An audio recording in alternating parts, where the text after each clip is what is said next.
এই মাহফিলে গঠনমূলক কিছু কথা আপনাদেরকে উপহার দিয়ে যাব ইনশাআল্লাহ। কি করলে জীবনে বরকত আসবে, কি করলে আপনার জীবনটা রবের তরফ থেকে বরকতময় হয়ে যাবে, কোরআন এবং হাদিস থেকে ঘাটাঘাটি করে বরকত লাভ করার জন্য, বরকত পাওয়ার জন্য আমি 15টি আমল বা 15টি কাজ খুঁজে বের করেছি। এই 15টি আমল যদি আমরা করতে পারি, আমাদের প্রত্যেকের জীবনে আল্লাহর তরফ থেকে বরকতের বৃষ্টি নাজিল হবে। সুবহানাল্লাহ। বরকত চান তো আপনারা?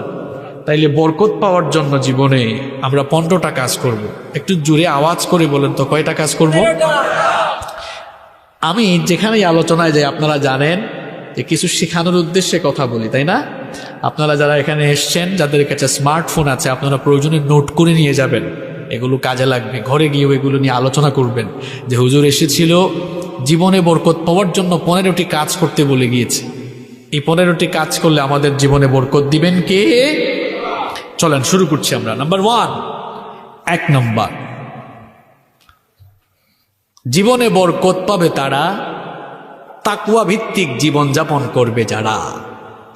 1 নম্বর, জীবনে বরকত পেতে হলে তাকওয়া অর্জন করতে হবে। তাকওয়া কি অর্জন করতে হবে?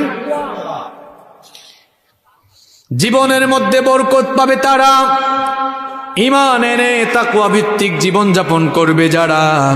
এই জন্য রব্বুল আলামিন কোরআনুল কারীমের 7 নম্বর সূরা সূরাতুল আরাফের 96 নম্বর আয়াতের মধ্যে বড় চমৎকার করে বললেন, ওয়ালাউ আন্না আহলাল কুরা আমানু ওয়াত্তাকাউ লাফাতাহনা আলাইহিম বারাকাতিম মিনাস সামাই ওয়াল আরদ। আল্লাহ তাআলা বলছেন, জনপদের লোকেরা যদি ঈমান আনে, ঈমান আনার পরে তারা যদি আমি আল্লাহকে ভয় করার নীতি অবলম্বন করে তাকওয়া ভিত্তিক জীবন যাপন করে, তাহলে আমি শুধু আসমান নয়, মাথার উপরের আসমান আর পায়ের তলার জমিন, অর্থাৎ উভয় জায়গা থেকে, আসমান আর জমিন থেকে আমি আমার গোলামকে বরকত দান করব। আরো আসতে বলেন সুবহানাল্লাহ। তাহলে বরকত পাওয়ার জন্য 1 নম্বর যে কাজ আমাদেরকে করতে হবে, তাকওয়া ভিত্তিক জীবন যাপন করতে হবে। আমাদের প্রত্যেককে একটি কোয়ালিটি, একটি গুণ অর্জন করতে হবে। গুণটার নাম তাকওয়া। সবাই বলেন, গুণটার নাম কি? তাকওয়া। এটি এমন একটি গুণাবলী, এই গুণ যার মধ্যে আছে তার মর্যাদা আল্লাহর কাছে তামাম মাখলুকাতের উপরে চলে যায়। আল্লাহু আকবার। একটিমাত্র কোয়ালিটি এই তাকওয়া, যার মধ্যে নাই সে শয়তানের চেয়েও খারাপ হয়। শয়তানও হাসে, আহারে এতে আমার চেয়ে আরো বড় শয়তান হয়। কারণ যার মধ্যে এই তাকওয়া, এই গুণ নাই, দুনিয়ার এমন কোনো শয়তানি নাই যেই শয়তানি করতে তার মন তাকে দ্বিধা বা তাকে আটকাবে, এমন কোনো খারাপ কাজ আর নাই। তাকওয়া শব্দটা হচ্ছে তাকওয়া, এর অর্থ হচ্ছে আল্লাহর ভয়। আল্লাহকে যদি কেউ প্রপারলি ভয় করে, সে কখনো খারাপ কাজ করতে পারে। ছোট্ট একটা ঘটনা আমি আপনাদেরকে শোনাই। দেখেন, সোনানে বাইহাকের ভেতরে এসেছে, তাকওয়া থাকলে মানুষ কিভাবে আল্লাহর পথে থাকতে পারে। তাকওয়া ভিত্তিক জীবন যাপন করলে যার ভেতরে তাকওয়া আছে সেই লোকটা কেমন আল্লাহওয়ালা হয়ে যায়। ভালো করে শুনেন। আব্দুল্লাহ ইবনে ওমর রাদিয়াল্লাহু আনহু তিনি একবার তার সঙ্গী সাথীদেরকে নিয়ে সফরে বের হলেন। দুপুরের খাবারের সময় যখন হয়ে গেল, তিনি তার সাথীদেরকে বললেন, দুপুরের খাবার গ্রহণের জন্য দস্তরখানা বিছাও। তার সাথীরা দুপুরের খাবার গ্রহণের জন্য দস্তরখানা বিছালেন। তারা যখন খাবার গ্রহণ করতে যাবেন, ঠিক সেই সময় খেয়াল করলেন একজন রাখাল বালক তাদের পাশ দিয়ে অতিক্রম করছে। আব্দুল্লাহ ইবনে ওমর রাদিয়াল্লাহু আনহু ওই রাখাল বালককে ডেকে বললেন, ওগো রাখাল, দুপুরের খাবারের সময় হয়েছে, আমরা খাবার গ্রহণের জন্য দস্তরখানা বিছিয়েছি, তুমিও আমাদের সঙ্গে খাবার দাবারে শামিল হয়ে যাও। আমাদের কাছে ভালো ভালো মেনু আছে, ভালো আইটেমের খাবার আছে, তুমিও আজ আমাদের মেহমান হয়ে যাও। ওই যুবক তখন বলল, আপনি আমাকে ইনভাইট করেছেন, আমন্ত্রণ জানিয়েছেন, এই জন্য আপনার প্রতি শুকরিয়া, তবে আমি আপনাদের সঙ্গে খাবার খেতে পারবো না, তার কারণ আজ আমি রোজা রেখেছি। আব্দুল্লাহ ইবনে ওমর রাদিয়াল্লাহু আনহু তখন বললেন, যেহেতু এখন রমজান মাস নয়, নিশ্চয়ই তুমি নফল রোজা রেখেছ, মরুভূমির এই রুক্ষ আবহাওয়ায় তুমি ছাগল বা বকরি চড়াতে এসেছো, মেষ চড়াতে এসেছো, তুমি হয়তো সবসময় ভালো খাবার দাবার পাও না, আজ আমাদের সঙ্গে খাও, নফল রোজা ভাঙলেও কোনো অসুবিধা হয় না। যুবক তখন বলল, আমি আপনার কথায় তো রোজা ভাঙতে পারি না, কারণ আমি ওই শূন্য দিনের জন্য আমল করছি যেদিন মানুষের আমল ছাড়া কোনো কিছুই কাজে লাগবে না। আব্দুল্লাহ ইবনে ওমর রাদিয়াল্লাহু আনহু চিন্তা করলেন, লোকটার অন্তরে তো আল্লাহ ভীতি আছে, তাকওয়া আছে, এমনি এমনি তারে ছাড়বো না, এই তাকওয়ার লেভেলটা আমি একটু যাচাই করব। পরীক্ষা করার জন্য তাকে বললেন, তোমার সঙ্গে যে মেষপাল রয়েছে, এই মেষপালের মালিক কি তুমি নাকি? এবার যুবক বলল, আমার সঙ্গে যে মেষপাল রয়েছে এই মেষপালের মালিক আমি নই, আমি একজনের গোলাম। আমি মরুভূমিতে তার এই মেষগুলো চড়াই, বিনিময়ে মাস শেষে আমি তার কাছ থেকে বেতন পাই। এবার আব্দুল্লাহ ইবনে ওমর রাদিয়াল্লাহু আনহু বললেন, তুমি এক কাজ করো, এই মেষপাল থেকে একটি মেষ বা ছাগল আমার কাছে বিক্রয় করো, নগদ টাকা তোমাকে দিব। তুমি তো রোজা রেখেছ, আমি এটা জবাই করে কিছু মাংস তোমাকে হাদিয়া দিব, যেন বাড়িতে গিয়ে তুমি ইফতারে সেই মাংস খেতে পারো। যুবক তখন বলল, আমি তো আপনাকে আগেই বলেছি এই ছাগল পালের মালিক আমি নই, সুতরাং আমি আপনার কাছে বিক্রি করতে পারবো না। আব্দুল্লাহ ইবনে ওমর রাদিয়াল্লাহু আনহু তখন বললেন, দেখো, তুমি যদি আমার কাছে বিক্রি করো তোমার মালিক টের পাবে না। এইরকম মরুভূমিতে মেষপাল বা ছাগল পাল নিয়ে আসলে বাঘের আক্রমণে কয়েকটা ছাগল বা মেষ এমনিতেই ধ্বংস হতে পারে, নাই হতে পারে। তুমি যে কোনোভাবে তোমার মালিককে গিয়ে বুঝ দিতে পারবা, আমার কাছে বিক্রি করলে নগদ টাকা পাবা, আবার ইফতারের জন্য তুমি মাংস হাদিয়া পাবা। যুবক তখন বলল, ওগো মুসাফির, তুমি কে? তোমাকে আমি চিনি না, তবে আমি তোমাকে বলছি শোনো, আমি হয়তো মিথ্যা বলে আমার মালিক যিনি তাকে আমি ধোঁকা দিতে পারবো, কিন্তু আইন আল্লাহ, আল্লাহ কোথায়? আমার মালিক যিনি, তোমার মালিক যিনি, গোটা বিশ্বজাহানের মালিক যিনি, তার চক্ষুকে তো ফাঁকি দেওয়া সম্ভব হবে না। এর নাম তাকওয়া। কারো অন্তরে তাকওয়া থাকলে, আমি সব জায়গায় বলি, পুলিশ দিয়া পিটায়াও তাকে দিয়ে আপনি খারাপ কাজ করাতে পারবেন না, আপনি পারবেন না।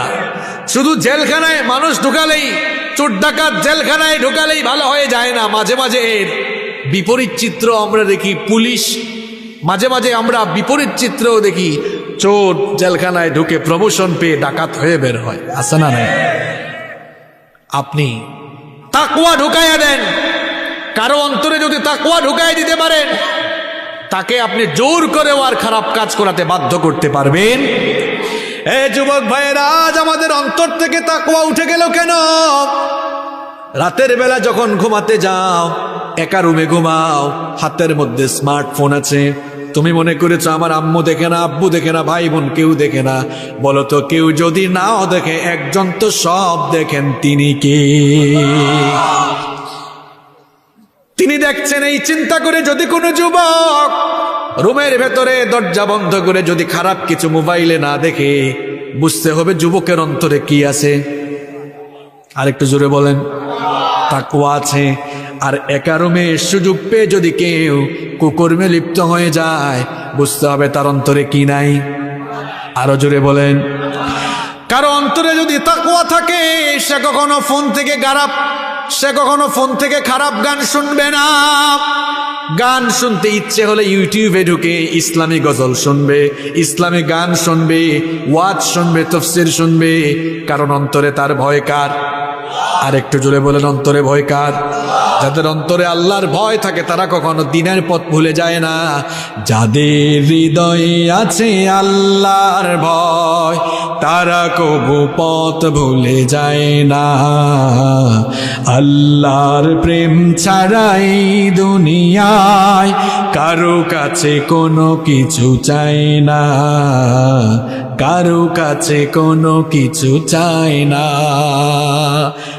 বরকত পেতে হলে অন্তরে তাকওয়া ঢুকাই দিতে হবে। আল্লাহর কসম করে বলছি, কারো অন্তরে তাকওয়া থাকলে মিথ্যা বলবে না, মানুষের গীবত করবে না, চুগলখড়ি করবে না, মানুষের হক মেরে খাবে না, ঠিক কি না?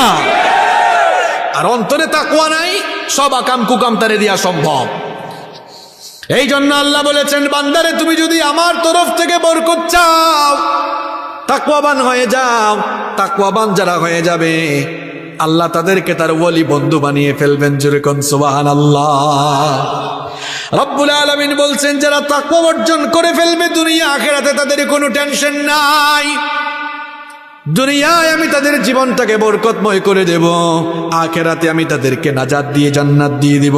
কোরআনুল কারীমের 10 নম্বর সূরা, সূরা ইউনূসের 62 নম্বর আয়াত থেকে আল্লাহ তাআলা বলছেন, আলা ইন্না আউলিয়া আল্লাহি লা খাউফুন আলাইহিম ওয়ালা হুম ইয়াহজানুন। আল্লাহ তাআলা বলছেন আর জেনে রাখো আমার ওলি যারা, আমার বন্ধু যারা, তাদের জন্য কোনো পেরেশানি নাই, চিন্তা নাই। তাদের জন্য দুনিয়ায় কোনো চিন্তা নাই, আখিরাতেও তাদের কোনো পেরেশানি নাই। তাদের উপরে সন্তুষ্ট হয়ে তাদেরকে জান্নাত দিবেন কে? আল্লাহ তাআলা বললেন আমার ওলি যারা, আমার বন্ধু যারা, তাদের জন্য দুনিয়ায় টেনশন নাই, আখিরাতেও টেনশন নাই। এখন আমরা আল্লাহর কাছে জানতে চাইলাম, ওগো আল্লাহ তুমি যে বলেছো তোমার ওলি যারা হবে তাদের জন্য দুনিয়া আখিরাতে কোনো টেনশন নাই। প্রশ্ন হলো তোমার ওলি কারা?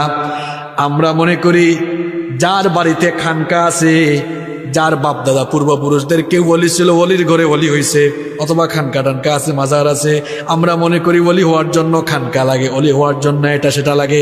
আর আল্লাহ এই আয়াতের পরের আয়াতে বলছেন আমার ওলি কারা? শোনো, আমার ওলি হওয়ার জন্য গুণাবলী লাগবে 2টা।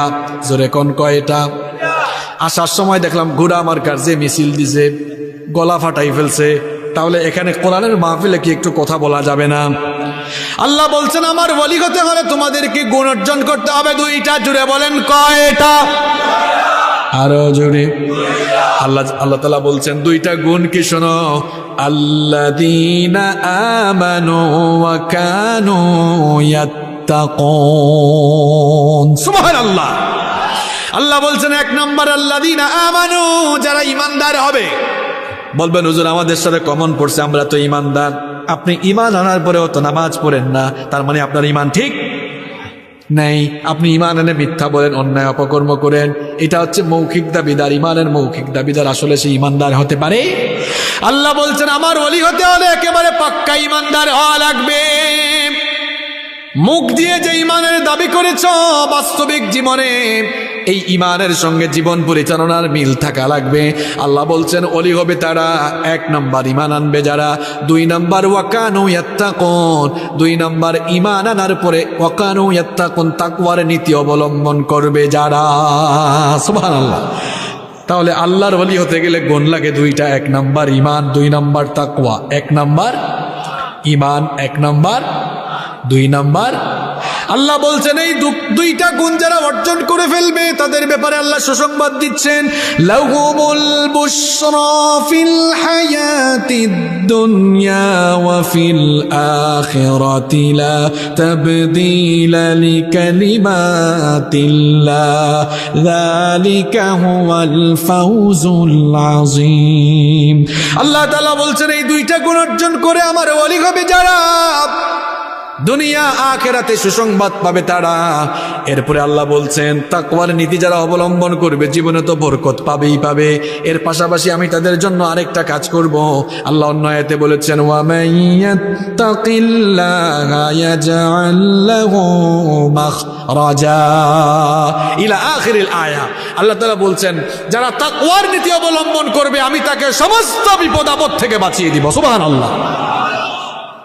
তাহলে জীবনে যদি বরকত চান 1 নম্বর তাকওয়া ভিত্তিক জীবন যাপন করতে হবে। তাকওয়া মানে আল্লাহর ভয়। তাকওয়া মানে কার ভয়? যার মধ্যে আল্লাহর ভয় আছে সে কখনো মিথ্যা বলতে পারে, গীবত করতে পারে, চুগলখড়ি করতে পারে, বউ পিটাইতে পারে, যৌতুক খাইতে পারে। যার ভেতরে আল্লাহর ভয় আছে সে কখনো মানুষের হক নষ্ট করতে পারে। তাহলে জীবনে আমরা সবাই বরকত চাই কি চাই না? 1 নম্বর জীবনে বরকত পাবে তারা তাকওয়া ভিত্তিক জীবন যাপন করবে যারা। মনে থাকবে 1 নম্বর কি বলেছি, কি অর্জন করতে হবে? তাকওয়া। জীবনে বরকত লাভের জন্য 2 নম্বর আমল হলো যে কোনো কথা কাজ বা যে কোনো কিছুর শুরুতে বিসমিল্লাহ বলা। এখন আমরা অনেকেই মুসলমান হয়েছি কথার শুরুতে বিসমিল্লাহ বলে না। এমন রাজনীতি সে করে বক্তব্য শুরু করে বিসমিল্লাহ দিয়ে শুরু করে না, আছে না নাই? আবার আরেক পাগলা কয় বিসমিল্লাহ উঠাই দিবে, বিসমিল্লাহ উঠাইতে গিয়ে আল্লাহ তার একেবারে জনগণের মন থেকে উঠাই ফেলেছে। পাগলার পাগলামি দেখছেন? আরে নৌকা যত পাগলা এই বাংলাদেশও পাগলামি করছে, ইসলামের বিরুদ্ধে যত পাগলায় পাগলামি করছে, আল্লাহ সব তিন তোরে বেজ্জত কইরা জমিনও ছাড়ছে। কয় ইসলাম থাকতে পারে না, হে আসেনি এখন কিতা মাতুন না কেন? আরে বাপরে বাপ, আমরা ক্ষমতা পাই আনলে আমার অবস্থা এমন হয়, যে যখন চেয়ারও হে তখন গিয়ারও। আমি নিজেও গিয়ারও, কারণ আমি এখন চেয়ারও। তবে আমার এই গিয়ার কিন্তু ইসলামের বিরুদ্ধে না, ইসলামের পক্ষে একবারে। এর লাগে আমরা যেন ভাই সম্মান দিন, যেন যাই সম্মান দিন খেয়ে। আর চেয়ার উইটটা গিয়ার যদি ইসলামের বিরুদ্ধে যায় তে মনে রাখিও চেয়ারও বুয়াইছেন যে বেজ্জত খইরা জুতার বাড়ি খাওয়াইয়া চেয়ারটাকে নামাইতেও পারো নি। এটা ঠিক কইছে না কথা? ইসলামের বিরুদ্ধে মারছে, অবস্থা তার কিতা ভালো হয়েছে না কিতা? সেই লতিফ সিদ্দিকী থেকে নিয়ে শুরু করে মুরাদ হাসান পর্যন্ত এই দেশে যারাই ইসলামের বিরুদ্ধে কথা বলেছে সবগুলা বেজ্জত হয়েছে।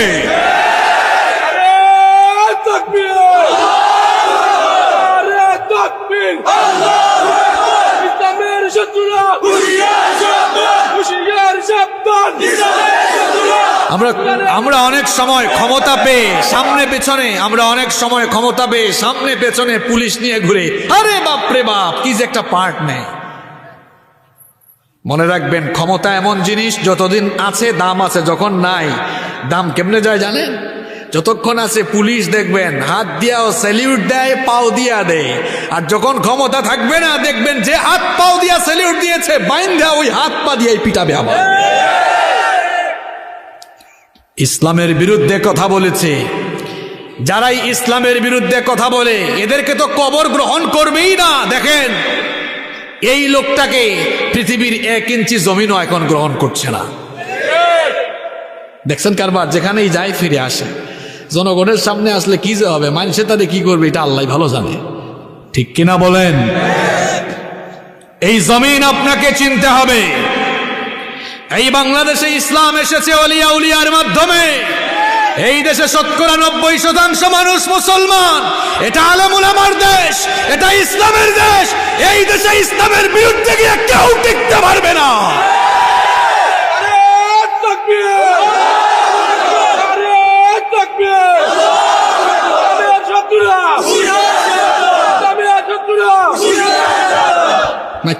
ইসলামের বিরুদ্ধে একবারে এই বেজ্জতিয়া দেই ভাই, ঠিক নেই?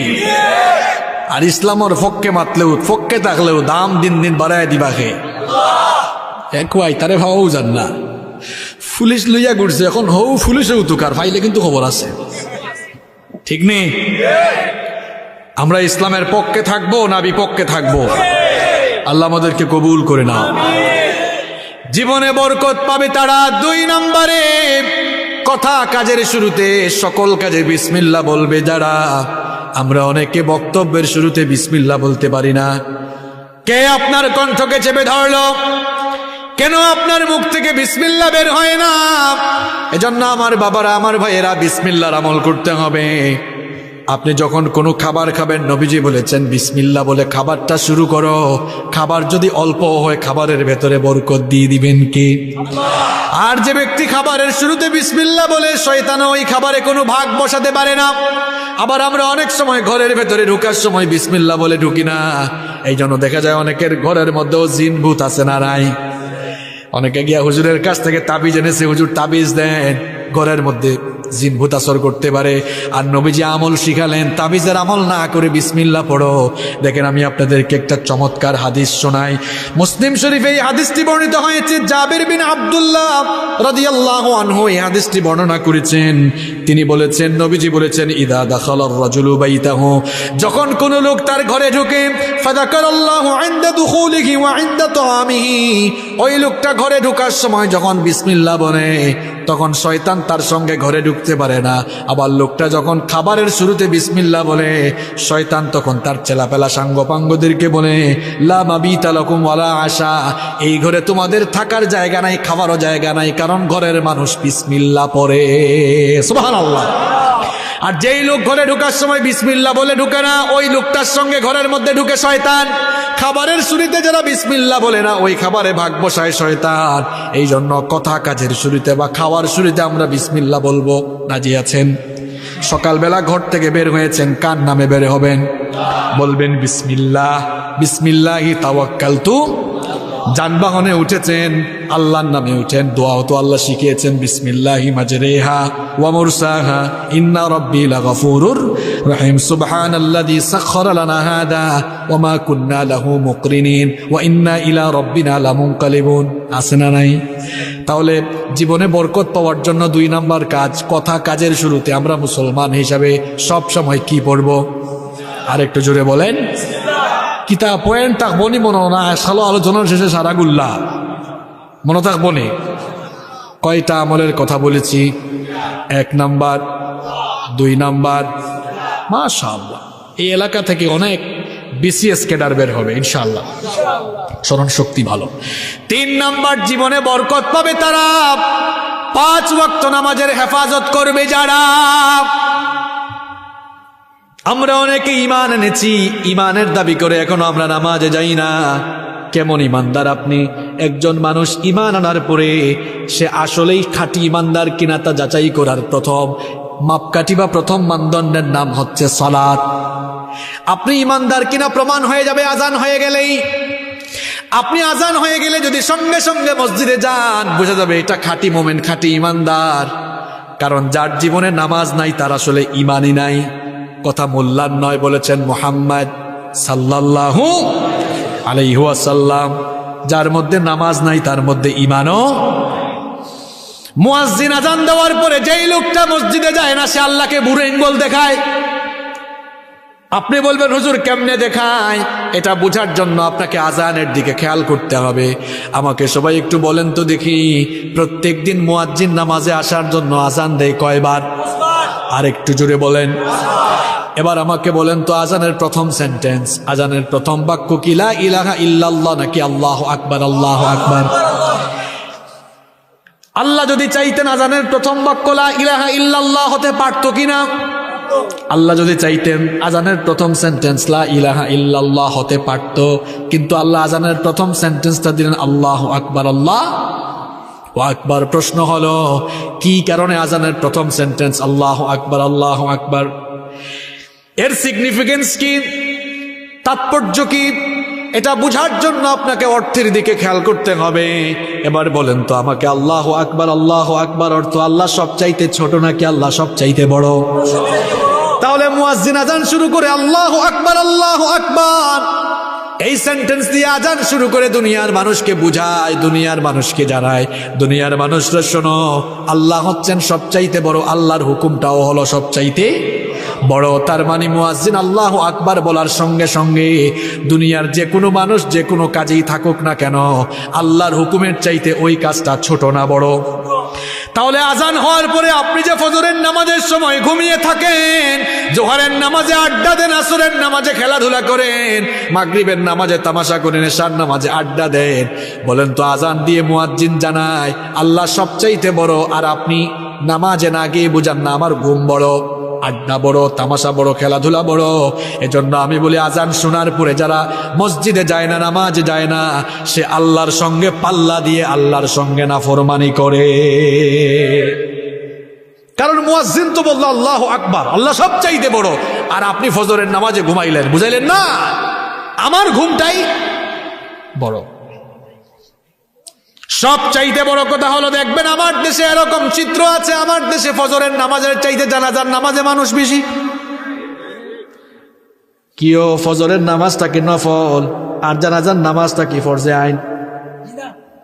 দেখবেন আপনারা তার ঘর থেকে 50 হাত দূরে ফজরের নামাজে যায় না, কিন্তু মাঝে মাঝে দেখবেন এমন কিছু ঘটনা ঘটে, জানাজার নামাজে হাজির হওয়ার জন্য ঢাকা থেকে গাড়ি চালায়া তারপরে বড় লেখায় আসে।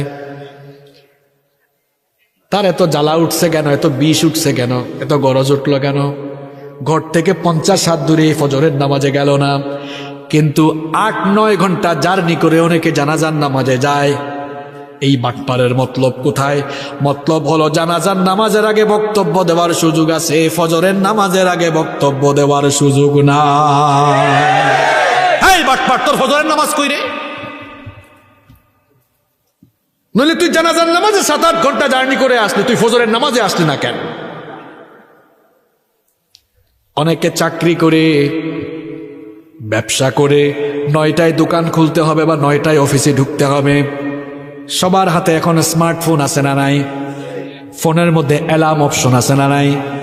9টায় যেহেতু যেতে হবে, 8টার সময় অ্যালার্ম সেট করে। আবার বিবাহিতরা বউকে ডেকে বলে, সিলেট তৈল হয় কয় গো, ডাক্কা দিস মোরে, কিতা কয়নি কইলো ডাক্কা দিস মোরে। ফোনে অ্যালার্ম লাগালো, বউকেও সাবধান করলো। এই লোকটা দেখা গেল বউকে বলল না, বউ গো 5টায় ডেকে দিস ফজরের নামাজের জন্য, অথবা ফোনের মধ্যে অ্যালার্মও সেট করলো না 5টায় ওঠার জন্য।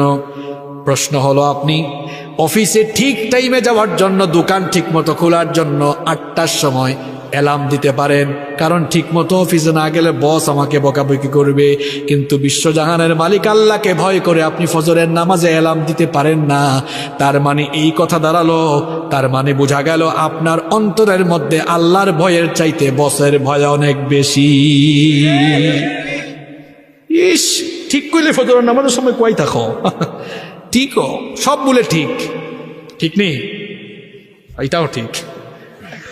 ফজরের নামাজের সময় মানুষ কয়। আবার আমাদের দেশে দেখবেন জুমার নামাজের সময় মসজিদে জায়গা হয় না, বাহিরেও কার্পেট দেওয়া লাগে। আসরের নামাজে মানুষ নাই, আছে না নাই? এইরকম সাপ্তাহিক নামাজি মনে হয় বড় লেখায় নাই। এখন সাপ্তাহিক নামাজি গুলার উদ্দেশ্যে কিছু বলার দরকার আছে না নাই? রাগ করতেছেন আপনারা? সবাই একটু আওয়াজ করে বলেন তো, নামাজ আদায় করলে খুশি হন কে? আর নামাজটা ছেড়ে দিলে খুশি হয় কে? কথা ক্লিয়ার? নামাজ পড়লে আল্লাহ খুশি হন, নামাজ ছাড়লে শয়তান খুশি হয়। তাহলে এবার বলেন তো, একদিনে নামাজ আছে কয়বার? একদিনে যদি নামাজ হয় 5 বার, তাহলে 1 সপ্তাহ সমান 7 দিন, 5 7 কত হয়? 35। তাহলে যেই লোক শুধু জুমার দিনে মসজিদে যায়, বোঝা গেল 35 ওয়াক্তের মধ্যে আল্লাহর গুলামি করলো কয়বার? আর শয়তানের গুলামি। তার মানে বলেন তো, লোকটা পুরা সপ্তাহে শয়তানকে বেশি খুশি করে না আল্লাহকে বেশি খুশি করে? পুরা সপ্তাহে এই লোকটা শয়তানের গুলামি বেশি করে নাকি আল্লাহর গুলামি বেশি করে? তো শয়তানের একটা খাস গুলাম হয়ে গেছে, খাস গুলাম শয়তানের। কারণ গোটা সপ্তাহের হিসাব নিকাশ করলে দেখা যায় 34 বার শয়তানের গুলামি, 1 বার আল্লাহর গুলামি, ঠিক কি না?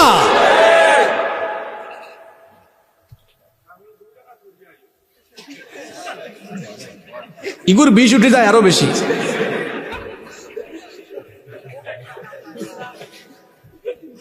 দেখবা কিছু মানুষ মাছ মারাত যায়, সিলেট হয় খলই লইয়া। আপনারা এলাকাত কিতা হয়? হ্যাঁ, খলই দুসুইন। আরে বাপরে বাপ, বহুত দিন পরে মনে হয়েছে শব্দ এটা, দুসুইন।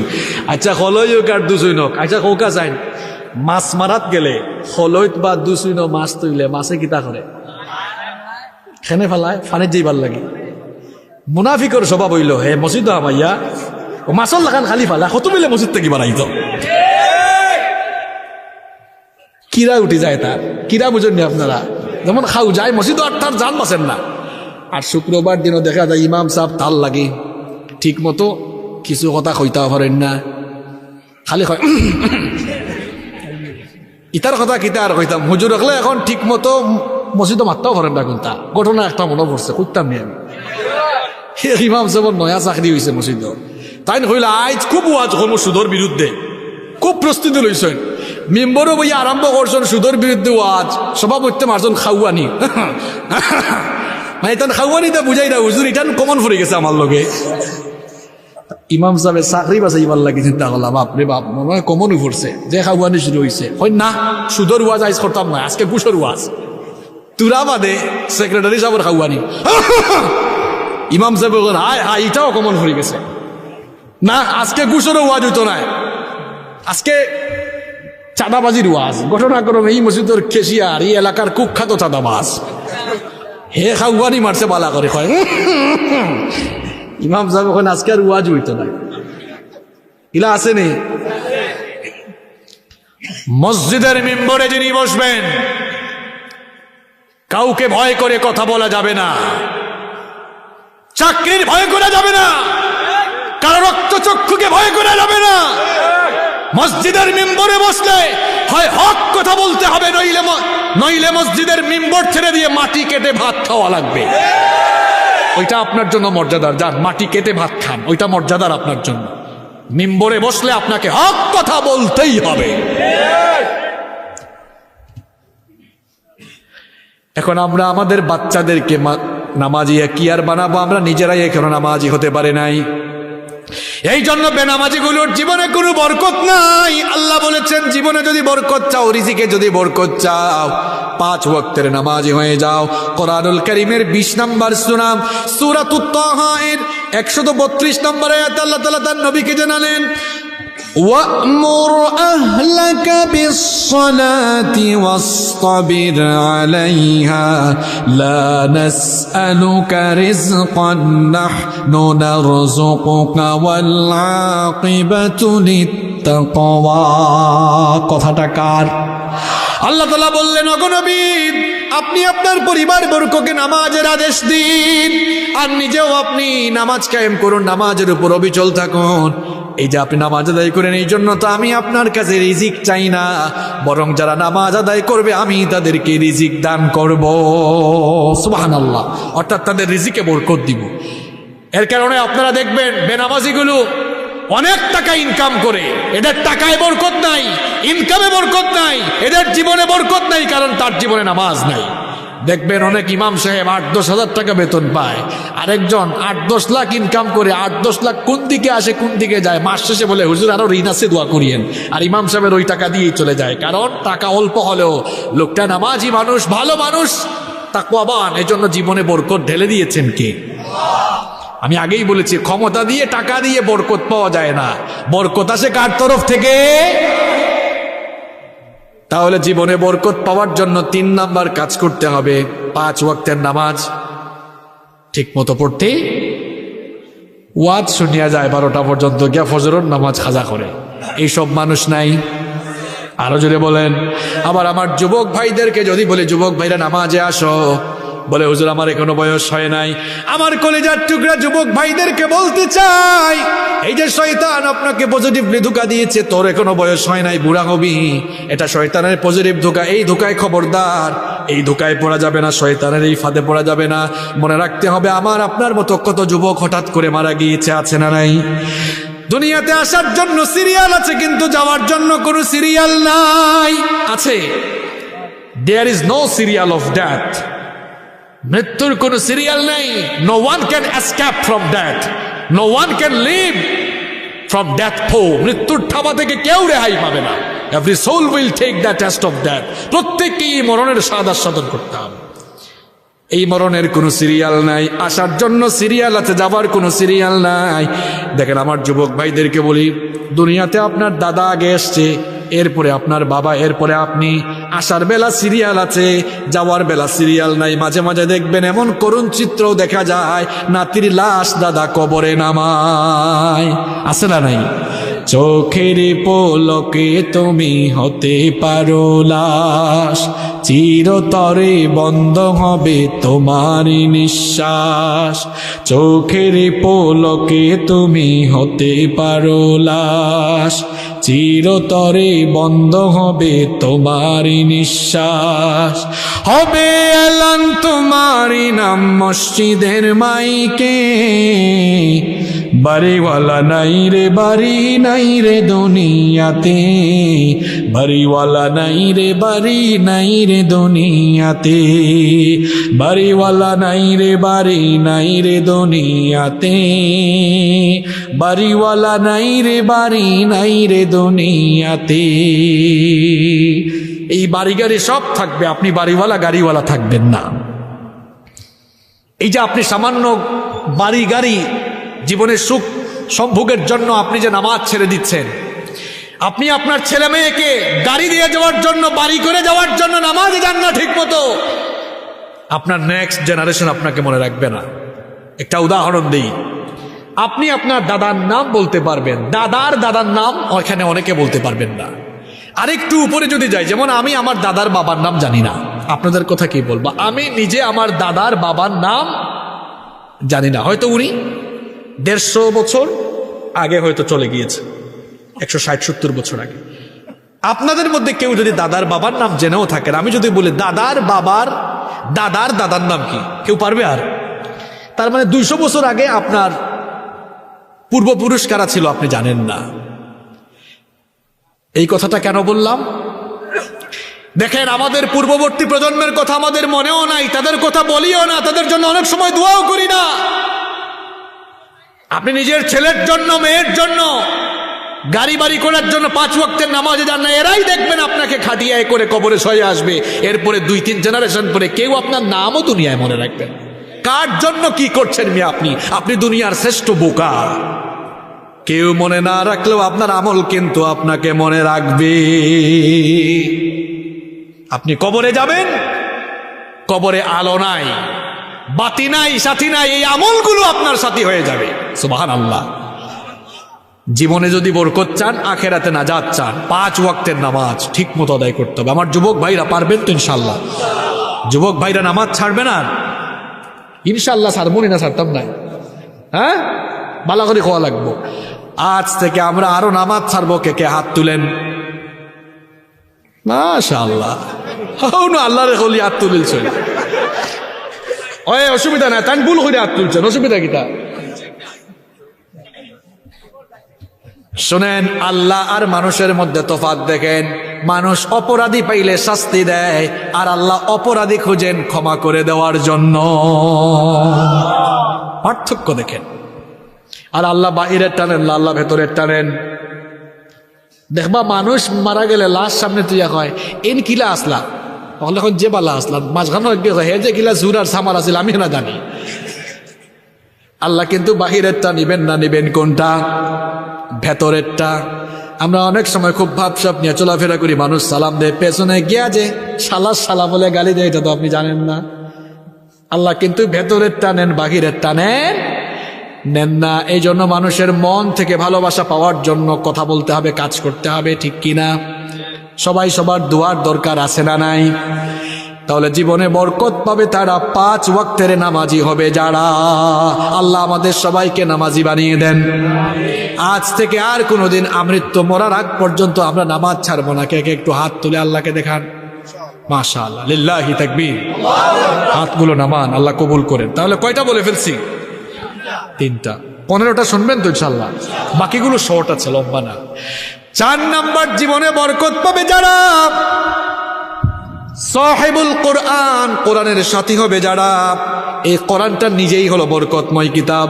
আল্লাহ তাআলা কোরআনে বলেছেন, ওয়াহাদা কিতাবুন আনজালনাহু মুবারাকুন ফাত্তাবিউহু ওয়াত্তাকু লাআল্লাকুম তুরহামুন।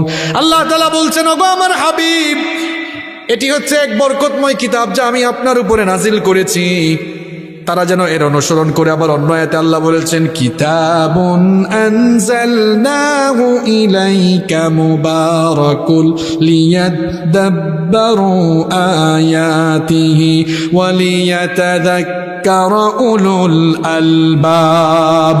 আল্লাহ তাআলা বলছেন, ওগো আমার হাবিব, আমি আপনার উপরে এই বরকতময় কিতাব নাজিল করেছি যেন আমার এই বরকতময় কিতাবের আয়াতগুলো নিয়ে তারা গবেষণা করে। তাহলে এই কিতাবটাকে বরকতময় বানিয়ে নাজিল করেছেন কি?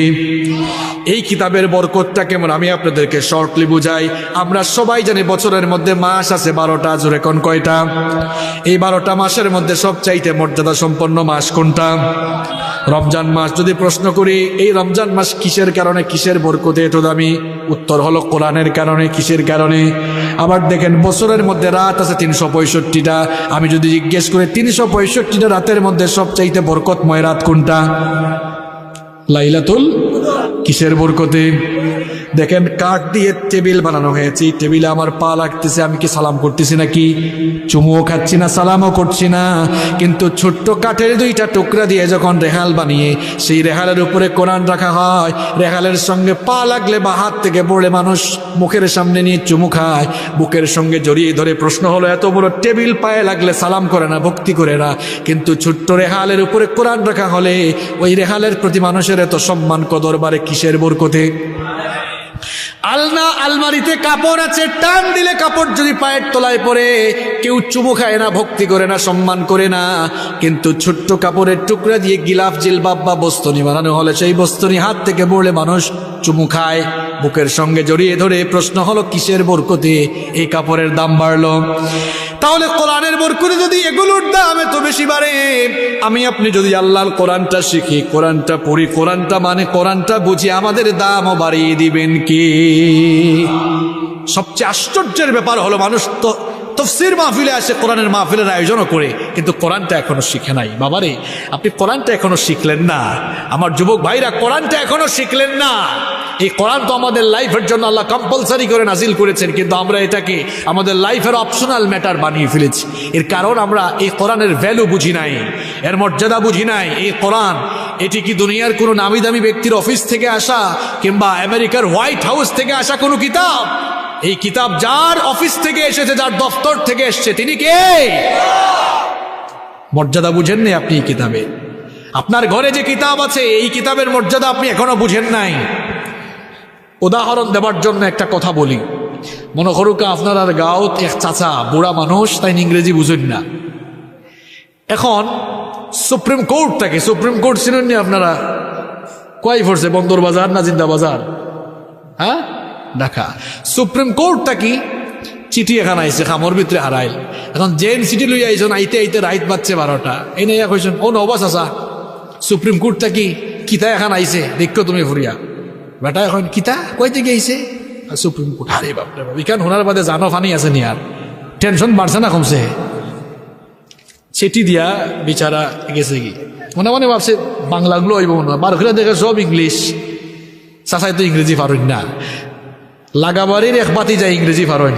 গিয়া ডাক দিছন রাত 12টাত, কইবে ও বাতি যা সুমন উঠো যান একটু, কিতা এখন আইছে, এখন তার দৌ ফরিয়া। এখন বাতি যায় চাচা খেলকে খেলে আইবা, এখন যাওকা কি ঘুমাই গেছে। না বেটা উঠ, সুপ্রিম কোর্ট থেকে আইসে, না জানি আইস রাইতু আইয়া হারাই দিনি, বলি দিইনি, আল্লাহ জানে। সকাল উঠো, কারণ হে উঠছে, উঠার বাদে দেখে চিঠি এখন পড়ছে। আচ্ছা যাই হোক, এই উদাহরণটা খেলে দিলাম। বাবারে, আপনার 40 বছর 50 বছর হয়ে গেছে, চিঠি এখন বুঝুন না ইংরেজি, ইকান বুঝার লাগে রাত 12টা 1টার সময় আর বেটারে গিয়া ঘুম থেকে তুলতে পারলাম। এখন চিঠি বুঝার লাগে যদি আপনি মানুষের বাড়ির যেতে পারেন, বয়স তো আর কম হইল না। ই কুরআন আইছে কার পক্ষ থাকি? ইকান দেখিয়ে বদরি ফোরতাও পারেন না, ঠেলাইয়া ঠেলাইয়া ফোররা সারা জীবন ধরে। বুঝতে আর কোন দিন ইকান যে ফোরতা পারলা না, এখনো ফোরতা পারেন না। ইকান ফরবার লাগি খার গেছে কদিন গিয়া আপনি কষ্ট করছেন, আপনার বিবেকের গেছে। এই প্রশ্ন রইল, আমাদের জীবনটা কোথায় যাচ্ছে? আল্লাহর কালাম আমরা এখনো শিখলাম না, এখনো কোরআনটা আমরা শিখলাম না। সবাই স্লোগান দেয়, আল কোরআনের আলো ঘরে ঘরে জ্বালো। বেকুব, কোরআনের আলো ঘরে ঘরে জ্বালবে কেমনে? এটা জ্বালতে হলে তো কোরআন বুঝতে হবে। মানতে গেলে জানতে হয়, জানতে গেলে পড়তে হয়। মানতে গেলে জানতে হয়, কথা বুঝতেছেন আমার? মানতে গেলে জানতে হয়, জানতে গেলে পড়তে হয়। আপনি তো কোরআন এখনো পড়তেই পারেন নাই, কোরআনের সঙ্গে সম্পর্ক বাড়াবেন কেমনে? জীবনে বরকত পেতে হলে কোরআনের সঙ্গে সম্পর্ক বাড়াতে হবে। বরকত বাড়াবেন কেমনে? কোরআন শিখবেন, পড়বেন, মানবেন, তখন জীবনে বরকত দিবেন কে? নাম্বার 5, জীবনে বরকত পাবে যারা, জীবনে বরকত পাবে তারা সালামের প্র্যাকটিস করবে যারা। এই যে আমরা দেখা হলে একজন আর একজনকে কি দেই, সালামের মধ্যে বরকত শব্দটা এমনিতেই আছে, যে কি সবাই একটু সালাম দেন তো। আসসালামু আলাইকুম ওয়া রাহমাতুল্লাহি ওয়া বারাকাতুহু, বরকত শব্দটা আছে না নাই? তবে আমরা অনেকে এখন শুদ্ধ করে সালাম দেই না, বলি সালাম আলাইকুম। ভাই সাহেব সালাম আলাইকুম। এখানে আলেম যারা আছেন আপনারা জানেন, সালাম অর্থ শান্তি, আর সাম আরবিতে সাম মানে মৃত্যু। আসসালামু আলাইকুম মানে তোমার উপর শান্তি বর্ষিত হোক, আর সালাম আলাইকুম মানে তুই মর। এখন সামালিকুম ইতা সালাম আছে না নাই? তো সামালিকুম মানে শান্তি নামর, তুই মরি যা। আবার বেটিনতে তো আরো স্টাইল করে সালাম দিলাম, আসসালাম আলাইকুম। এটা আর সালাম আলাইকুম না, আসসালাম আলাইকুম। সালাম আলি আসেনি তা, সালামটা শুদ্ধ করে দিতে হবে, বলতে হবে আসসালামু আলাইকুম। আমরা অনেকে দেখা হলে সালাম দিই না, বলি হাই, হেই, হ্যালো। এইসব বললে কি কোনো সওয়াব হবে নাকি? সালামের ফায়দা হলো 4টা। সবাই জুড়ে বলেন সালামের ফায়দা কয়টা? 1 নাম্বার, সালাম দিলে একজন আর একজনের জন্য বরকতের দোয়া করে, আসসালামু আলাইকুম ওয়া রাহমাতুল্লাহি ওয়া বারাকাতুহু। এখানে বরকতের মাধ্যমে কি বিনিময় হয়? দোয়া বিনিময়। আল্লাহ বলেছেন যখন ঘরে ঢুকবা সবার আগে সালাম দিবা। আমরা ঘরে ঢুকলে অনেকে অনেক সময় সালাম দেই না। ঘরে ঢোকার সময় আপনারা সালাম দেন তো? সালাম দেন ঘরে ঢোকার সময় আপনারা? না, দিবা কিলা? বাড়িতে বাবিরি কোনোদিন সালাম দিয়েছেন? কয় আমি ইতাম গেলে সালাম, আমি জামাই, তাই না বউ, তাই রে আমি সালাম দিতাম কেন? এক ভাই আবার কয় ওই সালাম দিয়া দেন, বিপদও পড়ছি। গিয়া কইলাম কলিং বেল মারছি, তাই দিয়েছেন দুয়ার করলে, আর আমি কইছি আসসালামু আলাইকুম। তেন কিতা ঢং করায় না, কিতা আমার চিনো না তুমি? আমরা ভাবছি সালাম এটা খালি নির্দিষ্ট কিছু মানুষের দেওয়া যায়, কিতা কথা ঠিক কইছে নি? সালাম সবাই সবাইকে দিতে পারবে। আবার আরেক চাচা খুব পাট নিয়ে চলে, চৌরাস্তার মোড় দিয়ে যাচ্ছে, কিছু যুবক দাঁড়ানো, যুবকরা সালাম দেয় নাই। এই তুই খার গরর কি করে? তোর বাপর নাম কিতা? তোর তোর মা বাবা আদব কথা শিখাইছে না? এরকম আছে না নাই?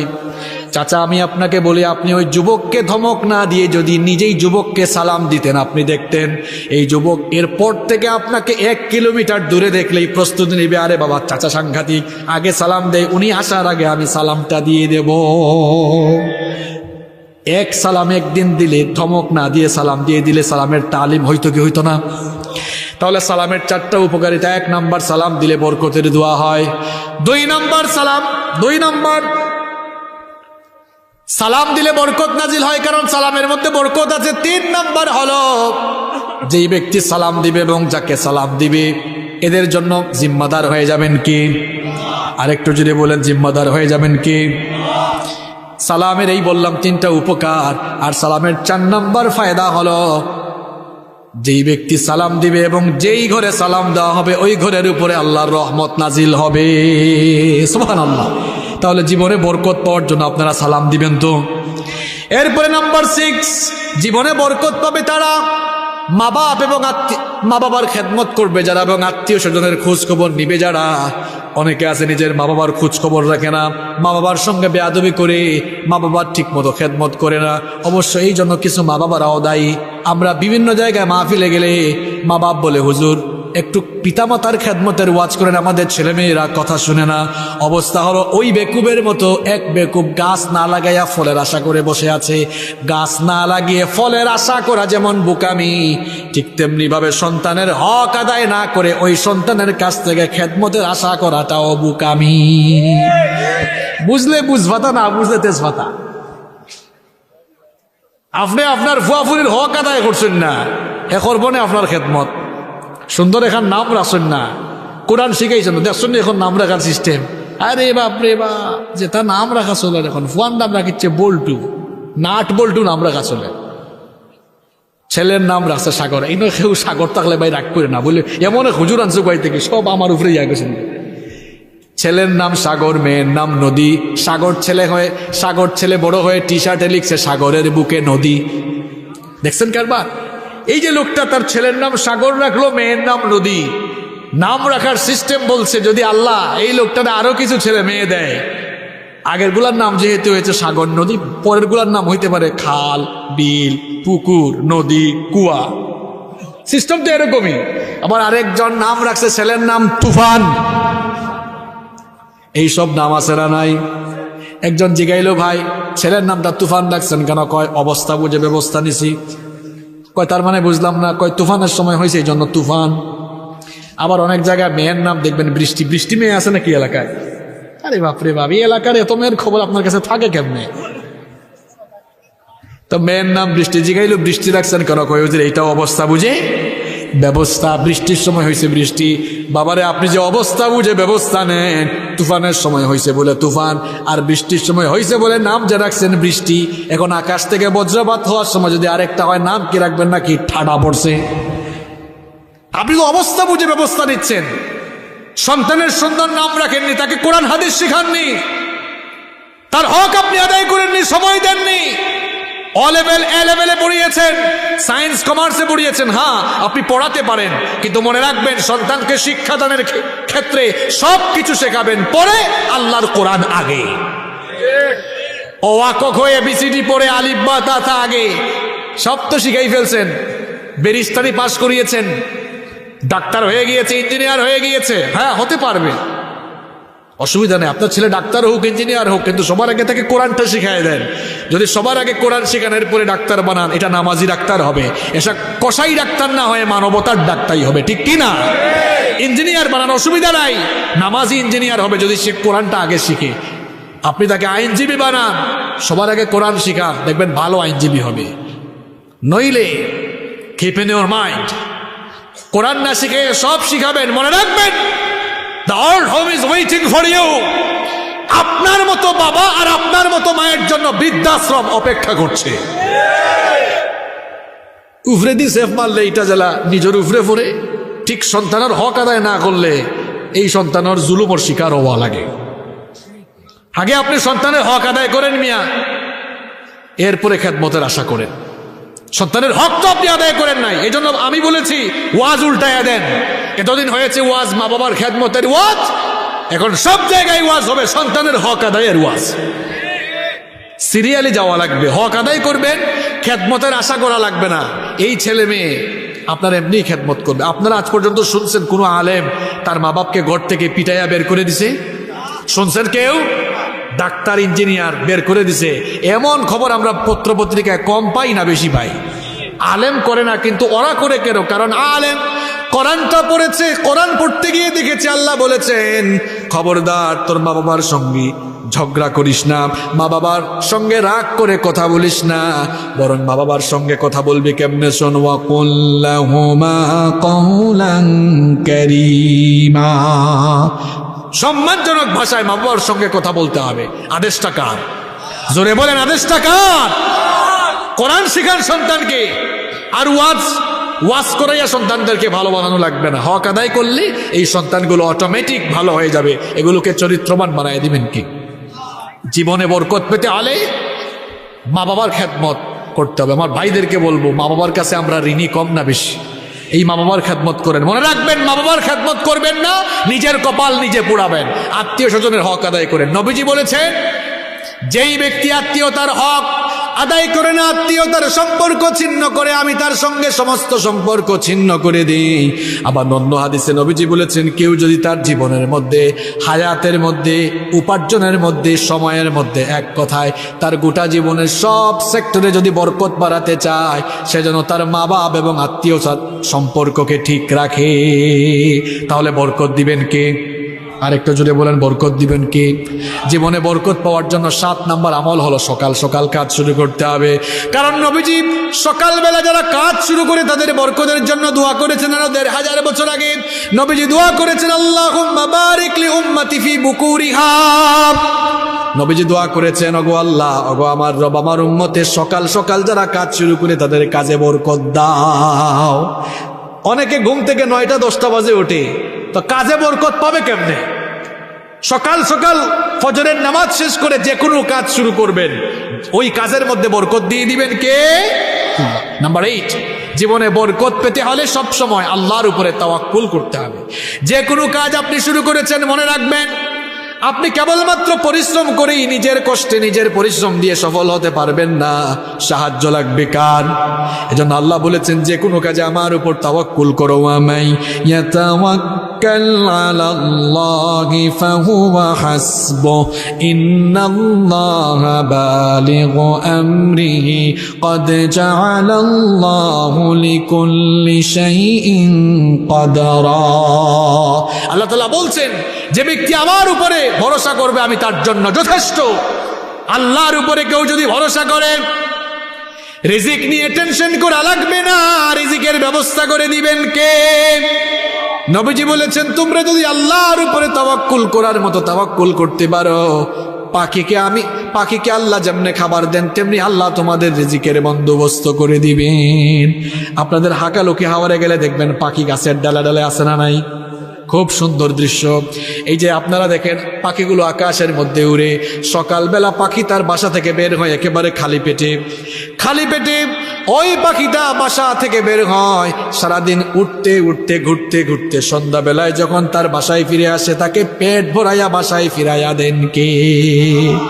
আল্লাহ বলছেন, ওই পাখিটাকে তোমরা খাওয়াও না, সে আমার উপরে তাওয়াক্কুল করে যেমন বের হয়েছে, এজন্য আমি তাকে খাবার দিয়েছি। তোমরাও যদি আমার উপরে তাওয়াক্কুল করো, যে কোনো কথা কাজে, যে কোনো আয় উপার্জনে, যে কোনো কাজে তোমাদেরকে পাখির মতো রিজিক দান করবেন কে? অবস্থা যেন আবার এমন না হয় যে আপনি সবকিছু বাদ দিয়া বসে থাকলেন যে তাওয়াক্কাল তো আল্লাহ। না, আপনাকে পরিশ্রম করতে হবে। লাইসা লিল ইনসানি ইল্লা মা সাআ, বিনা চেষ্টায় মানুষের কিছু অর্জন হয় না। ওই যে এক বেকুব, একটা হাদিস আমার মনে পড়লো, নবীজি মসজিদে বসা, এক লোক মসজিদে ঢুকলো, ঢোকার সময় তার যে উট নিয়ে আসছিল, উট দড়ি দিয়া বাঁধলো না, ঢুকলো। নবীজি বললেন, কি ব্যাপার, তুমি তোমার এই উটটা বেঁধে আসলো না কেন? আল্লাহর উপর তাওয়াক্কুল করে আসছে। নবীজি বললেন, যাও আগে দড়ি দিয়ে বাঁধো, রশি দিয়ে বাঁধো, এরপরে আল্লাহর উপরে ভরসা করো। তাহলে কি বুঝলেন? কাজ করতে হবে, এরপরে ভরসা করলে ওই কাজে বরকত দিবেন কে? নাম্বার 9, জীবনে বরকত পাবে তারা সবসময় ইস্তেগফারের সাথে লেগে থাকবে যারা। আমরা সুযোগ পাইলেই দেখা যায় মানুষকে নিয়ে সমালোচনা করি, অথচ সুযোগ পাইলে উচিত ছিল ইস্তেগফার করা, আস্তাগফিরুল্লাহ জপা। সুযোগ পাইলে আস্তাগফিরুল্লাহর আমল করবেন, কারণ নবীজি বলেছেন, মাল্লাজিমাল ইস্তেগফার জাআলাল্লাহু মিন কুল্লি দিকিন মাখরাজা ওয়া মিন কুল্লি হাম্মিন ফারাজা ওয়া রাযাকাহু মিন হাইথু লা ইয়াহতাসিব। নবীজি বলেছেন, যে ব্যক্তি ইস্তেগফারের সাথে লেগে থাকবে, আল্লাহ তার বিপদ আপদ দূর করে দিবেন এবং তাকে তার ধারণাতীত জায়গা থেকে আল্লাহ রিজিক দান করবেন। সুবহানাল্লাহ। তাহলে 9 নম্বর আমলের কথা বললাম, সব সময় কি করা? ইস্তেগফার করা। নাম্বার 10। 10 নম্বর হলো হালাল পন্থায়, হালাল তরিকায় ব্যবসা করা, উপার্জন করা। যে কোনো কাজ করেন, চাকরি করেন, ব্যবসা করেন, পরিশ্রম করেন, হালাল তরিকায় করতে হবে, তাহলে বরকত দিবেন কি? হারামের মধ্যে খবরদার কোনো আরাম পাবেন না। এজন্য জীবনে বরকত পেতে হলে আপনাকে হালাল তরিকায়, হালাল ব্যবসা, হালাল কাজ। 11 নম্বর হলো, আপনি যদি আপনার জীবনে মাল সম্পদে বরকত পেতে চান, আল্লাহ আপনাকে সম্পদ দিলে সম্পদগুলো খরচ করতে হবে কার রাস্তায়? আর একটু জোরে বলেন, কার রাস্তায়? কারণ আপনার যে ধন দৌলত এগুলো দিয়েছেন কে? নাকি আপনি আপনার যোগ্যতা দিয়ে অর্জন করছেন? দেখবেন সমাজে অনেক বেকুব আছে, কয় আমি আমার যোগ্যতা দিয়ে এগুলো অর্জন করছি। এরকম যোগ্যতা সম্পন্ন এক মানুষের নাম আপনাদেরকে শোনাই, তার নাম ছিল কারুন। নাম কি ছিল? কারুন কে ছিল? কে বলতে পারবেন? মুসা আলাইহিস সালামের চাচাতো ভাই। এই কারুনের এত সম্পদ ছিল। আপনাদের ঘরে চাবি আছে না, আলমারির চাবি? আপনার ধন সম্পদের চাবি আর কয়টা? আর কারুনের ধন সম্পদের চাবি বহন করার জন্য এক দল শক্তিশালী যুবকের দরকার। আল্লাহু আকবার।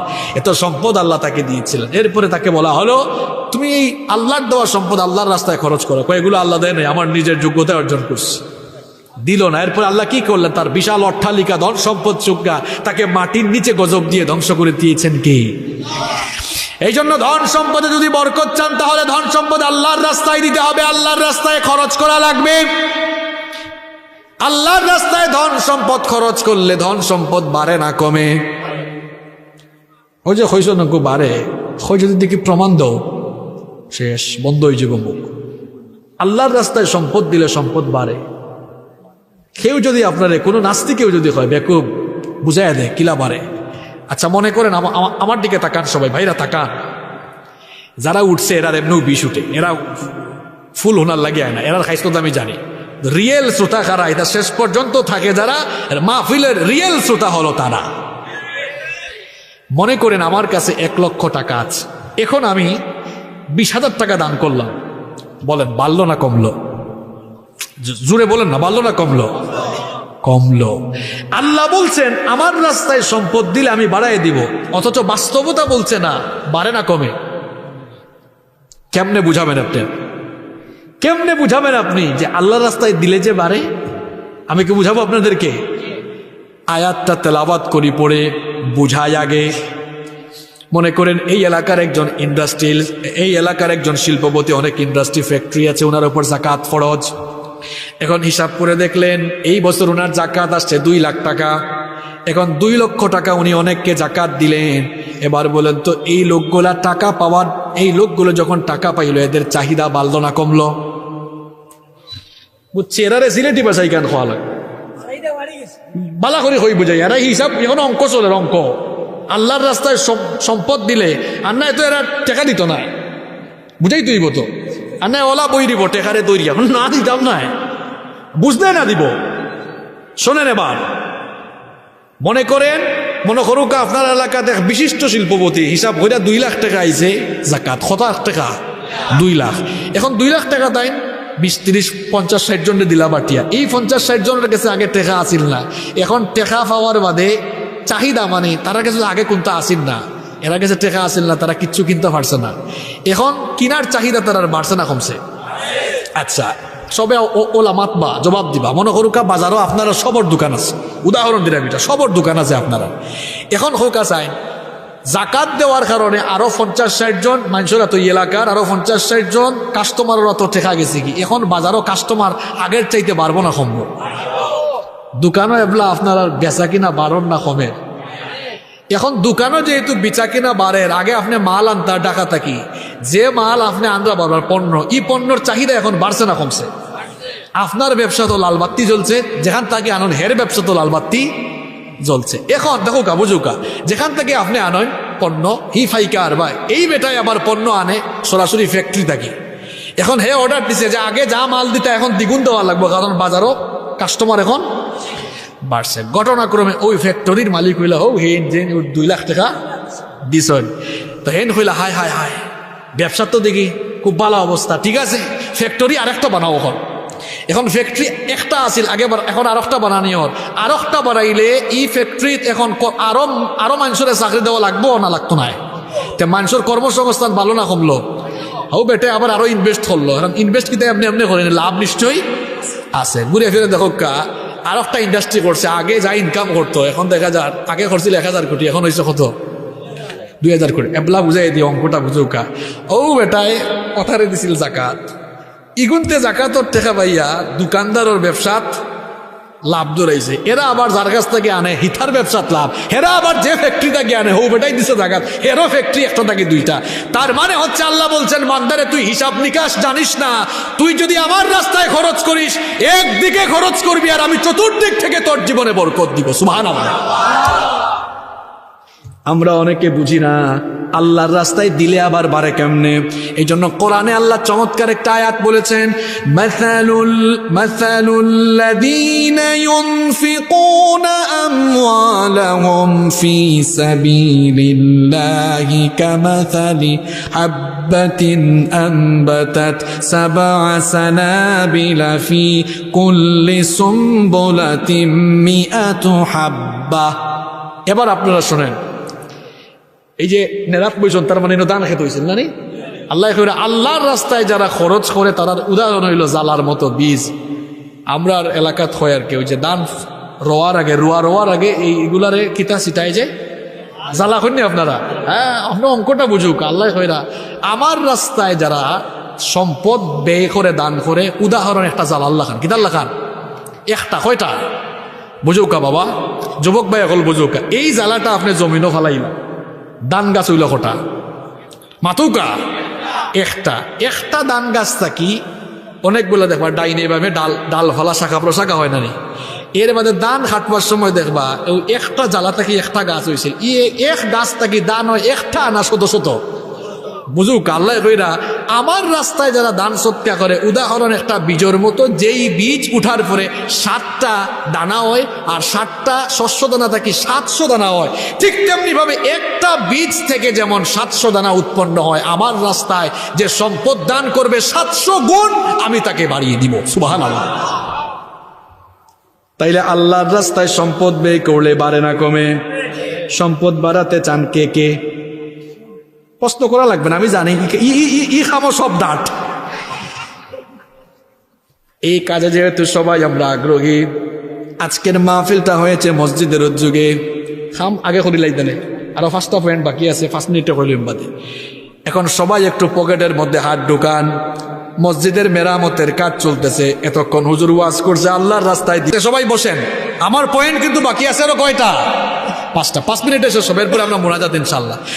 তাহলে আমি বলছিলাম জীবনে বরকত পাওয়ার জন্য 10টা না 11টা বলে ফেলছি। বরকত পাওয়ার জন্য কাজ করতে হবে 15টা, 11টা বলেছি। নাম্বার 12, 12 নাম্বার হচ্ছে সময়ের প্রতি সচেতন হতে হবে।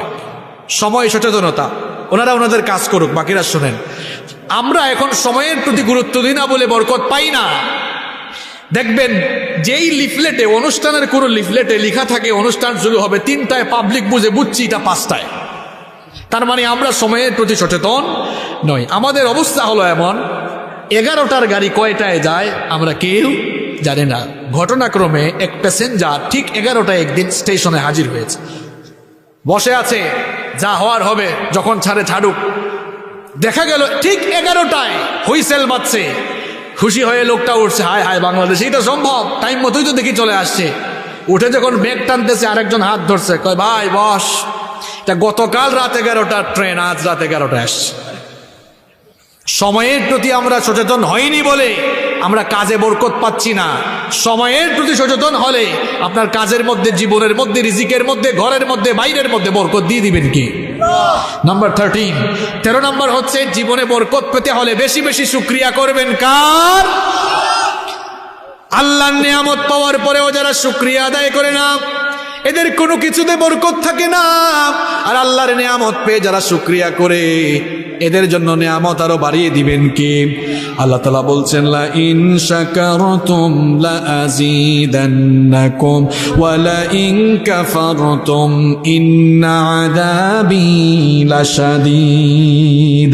আল্লাহ তাআলা বললেন, বান্দারে তুমি যদি আমার শুকরিয়া করো, তোমাকে যে নিয়ামত দিয়েছি, এই নিয়ামত আমি আল্লাহ আরো বাড়িয়ে দেব। সুবহানাল্লাহ।